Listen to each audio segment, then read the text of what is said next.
It's Thursday night, and Bruce is back out on patrol with Jim Carrington.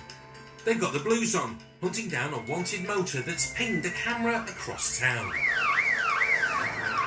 A black GLA Merc we're interested in on a 20 plate, which has done one of our APR cameras, and it's generally heading in towards the city.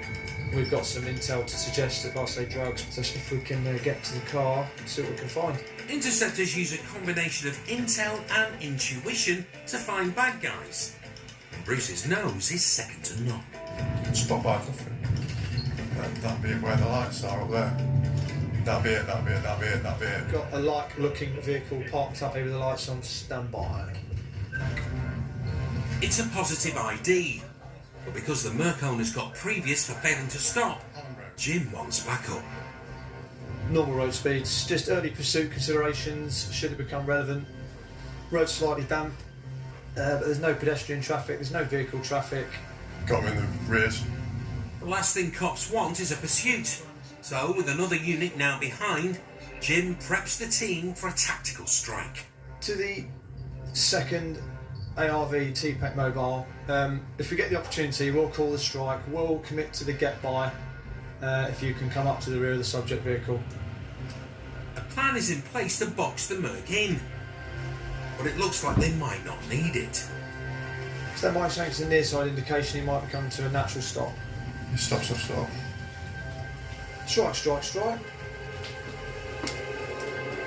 Stand by, approaching the vehicle, it is stopped. Mr. Merc has handed them a T-Pack on a plate.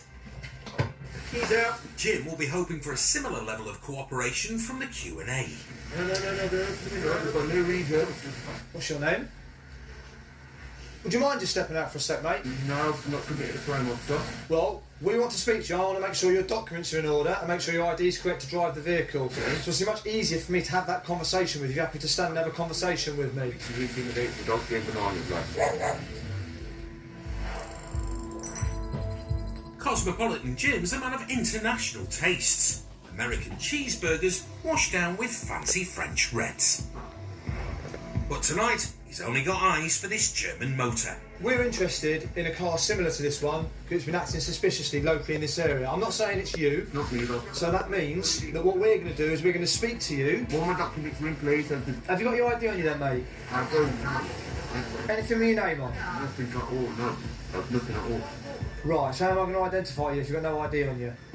The exact secretary do that, provide my address, my date of birth, provide you with my Yeah, people lie to the police, though, don't they? So how am I going to know? convictions, everything. So, get Right. You get that.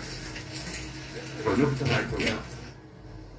The driver insists he's got no ID and is still refusing to get out of the car, leaving the interceptors twitchy.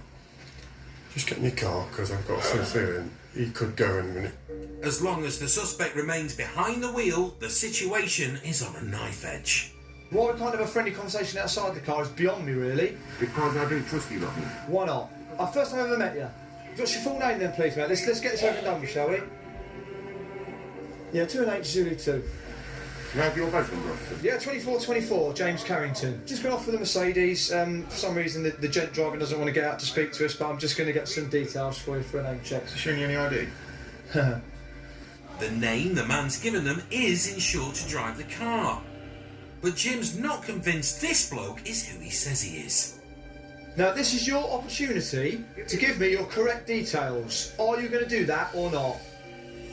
So if I get a picture, that's going to be the same as you, is it? Same as me. Challenge accepted.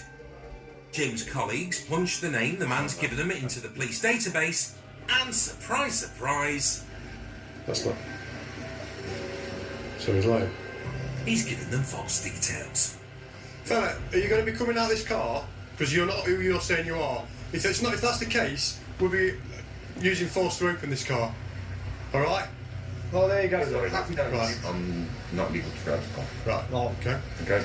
Apologise. These on for the time being. Yeah. Okay. We're looking at a picture, and it ain't you. I apologise, officer. I've not just fell out the apple tree, have I? Nor have all of my names. Okay, I apologise, okay? Yeah, apology not accepted, but thanks for Got that. anything on you shouldn't have? No. Okay. Just have a momentary sit in the back of my car, mate, whilst we just check you out. The bloke's suddenly compliant and full of remorse. But intel has linked the Merc to drug dealing. Got a load of dual bags truck down here. And the initial signs are promising. What we got? We've got remnants of a white powder. One him searching and one her searching as well. Both the man and his girlfriend are off to the nick. Because of what we found in the car, and the fact we suspect there's some gear that might be outstanding, I'm going to nick you on suspicion of possession of controlled drug with intent to supply. Your other half's going to be coming with us as well, albeit in a different police car. We'll take you down to the police station, and you'll both be subject to intimate searches as well. What's happening with the dog? I don't know yet. Dog's not my concern at the minute, but we'll sort the dog out. The man needn't worry, the dog won't be getting strip searched. We'll see you at the custody suite, it won't be long. But because of the driver's behaviour, Jim's confident of a good result. We've had a good look in the car, and apart from what we've recovered, there's nothing else that's obvious, but it's also very easy to plug things in places where the sun don't shine, for want of a better phrase. I've had one before where they've actually secreted a pistol. You'll be surprised where people can put an entire mobile phone if they're that desperate. It's just when it rings. Yeah. At the station, the man and woman were thoroughly searched, but no drugs or mobile phones were found to have been secreted anywhere.